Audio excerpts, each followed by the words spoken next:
Hey there, Janae with Palin Projects here, and in this video I am going to be starting my first seeds of 2023. So technically you could consider this my first, start to my 2023 garden. But to be honest, it's not going to go out in the garden. It's going to go in my house. I am just itching to plant something. I'm itching to have fresh vegetables. So I'm gonna start off with, I would say, some pretty easy stuff. I did bring my Greenstalk, so it's a vertical planter. I'll put a picture up on the screen. My Greenstalk inside, and I will be planting that up. I'm not going to be directly sowing into it. I want to do some plant starts for it. I just think it's a little bit easier to do plant starts into the Greenstalk just because it looks a little nicer, and then it's easier for me to water as well. So I just have to water basically a tray versus the whole Greenstalk and making sure that where I put the seeds is getting water and etc, etc. So I did run out and get my very first seed tray. This is a used seed tray that I've used for a couple years now. They're stored out in our shed, but I got my very first seed tray of 2023 as well. So I'm really excited. I've been itching to get some seeds into some soil and get going on this. So if you've watched my videos from years past, I did use soil blocks last year. Honestly, loved them. I'll do them again this year. I learned some things that I'll relay to you all in another video. But for this one, I didn't have a ton of soil on hand, and the plug trays just use a little bit less soil. And so that's kind of where my thought process went for starting seeds in these seed trays. But I did love my soil blocker. I actually have it right here. This is a soil blocker. You pack the soil in, so you kind of get the soil, pack it in, and then push it down, and it makes an awful sound, but it makes these blocks, and it has a little indent for your seeds. Like I said, loved it. It's a little difficult to use, but we'll talk about that in another video. For today, I want to show you the varieties that I'm using, how I'm going to be labeling them, and yeah, just starting the seeds. I will be putting a dome over this, so I'll spray it lightly. Once I've covered all the seeds with soil, I'll spray it lightly with my pump sprayer, put a dome over it, and wait for the germination of these seeds. So my Greenstalk is 7-tier, 6, what do you call them? 6 planter. So it's got 7 tiers and then 6 planting spots in each tier. I'll link a video to my unboxing of that. I can't speak highly enough of it from last year. I absolutely loved my Greenstalk. It was great. It was great for patio. If you're in like a condo situation, I think it would be wonderful for that. I would have loved it in my condo in the past. I honestly can't speak highly enough of it. I would recommend having one of the rollers, so it's an attachment that you can buy. It's a roller that you can put under it. I would recommend that because they get very heavy, and to be able to spin it was nice, and then to be able to move it was nice as well. Whereas my 3-tier, I have a 3-tier deep planter from them. It's much more difficult to use. So I would highly recommend the roller attachment for that. But that is what we're planting seeds for today. So roughly 42 cells in the Greenstalk. I don't even know how many cells I have here. 6 times 1, I think it's a 72 count. 1, 2, 3, 4, 5, 6 times 12. So yeah, 72 count. So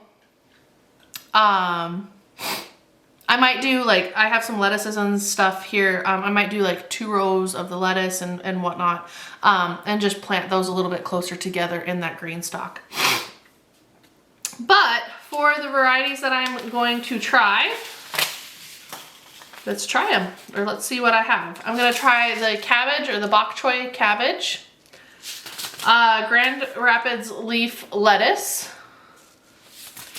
rainbow Swiss chard, dwarf Greek basil, red Russian kale, green globe artichokes, some spearmint, Genevieve's basil, thyme, rosemary, chamomile, German chamomile, triple curled parsley, and then holy basil. I am going to try some broccoli and flat leaf parsley. These were seeds we gathered back in 2020. They're still good. Those are the vegetables and herbs that I'm going to be starting today. I also, how many varieties is that? 1, 2, 3, 4, 6, 7, 8, 9, 10, 11, 12, 13, 14, 15. Yeah, I have enough room. I did want to start some flowers as well, just because I enjoy flowers and it would be nice to have some fresh flowers in my house. So I'm going to try possibly some snapdragons, bachelor buttons, calendula, because you can actually eat or use calendula. So I thought that would be another good one. Some zinnias, because why not? Zinnias are beautiful. Giant mix. I haven't decided on this one. How big are these? 4 to 6. Yeah, we could do that. We'll do the giant zinnias. And then a salmon aster. So I'm gonna try and deck out this Greenstalk as much as possible. I don't have any plant tags on me, so I need to order those before we get into full-fledged seed starting mode. So I have popsicle sticks and a Sharpie that I'll write the varieties down on. So I'm gonna basically snap, snap these guys in half and then write what they are on the side. Not the best, they do kind of mold, but it'll do in a pinch. And I'm not planning on having these items in these seed trays for very long. Basically, get them germinating, get them up, get them to the point where they have some roots on them, and then planting them into the Greenstalk. So, but yeah, let's get after planting.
note, before I put the soil in, I did dampen the soil, so I have a pitcher of water here. Just threw enough water in to get it nice and pliable with my hand so it kind of stuck together. So the soil is already dampened. I will lightly spray the top of this tray with my pump sprayer just to kind of settle the seeds in. It's not to really like drench the soil or anything like that. It's merely to like settle the seeds in. And then I will put a humidity dome over the top of these and let them germinate. A lot of the germination rates are between 7 to 10 days. I think some of them reached up into 14. One of them might have been 21. So we'll cross that bridge when we come to it for like germination. So basically once you see germination, your humidity dome should come off of your seeds. I tried to pair like germinated items together so that I could possibly like twist the dome or maybe put some saran wrap over the top of it, something to try and keep that humidity in. If it's the case where I have like one variety that hasn't germinated yet, I probably will just pull the dome and then just make sure that I spray it every day just to keep that soil level nice and wet so that, you know, the germination rate is still good. Side note on a lot of these items as well, I did put quite a few seeds into some of these cells, and that's just because I think some of my seeds are from like 2020. Not that they're bad, it's just the germination rate goes down, and so I want to be sure that everything germinates. If it doesn't, not the end of the world, because like I said before, this is a 72 count plug tray, and my Greenstalk only has like 40 some slots.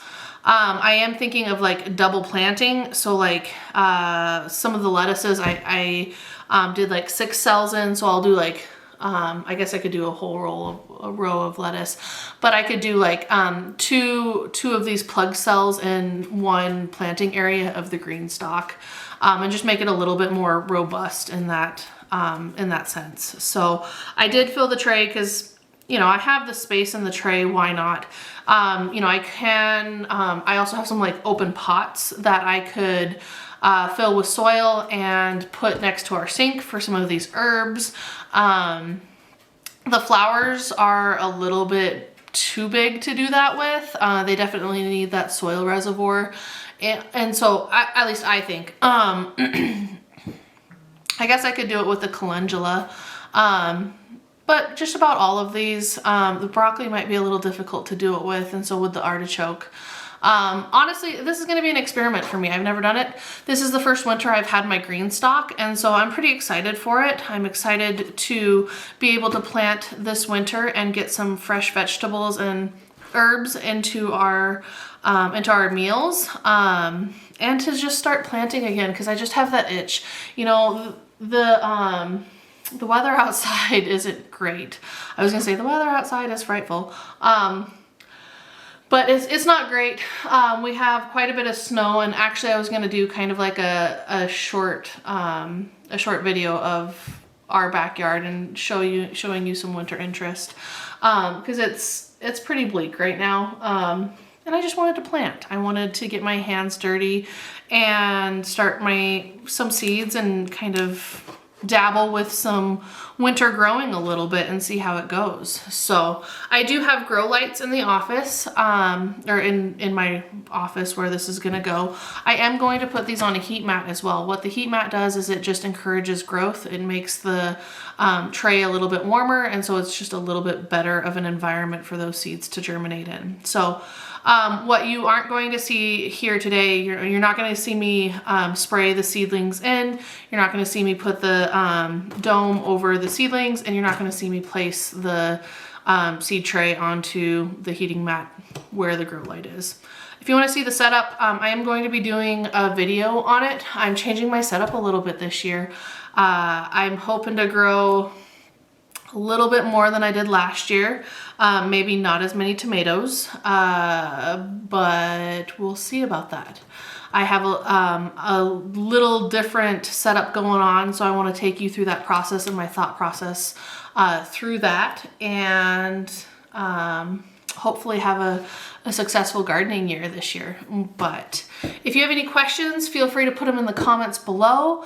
I always love hearing from y'all. So I hope this inspires you to have a winter garden as well, even if it is something as little as potting up some basil or parsley, or just something for your kitchen. I think it's very important for us to keep gardening and keep growing. So I hope you enjoyed watching, and we'll see you in the next project. Thanks everyone. Bye.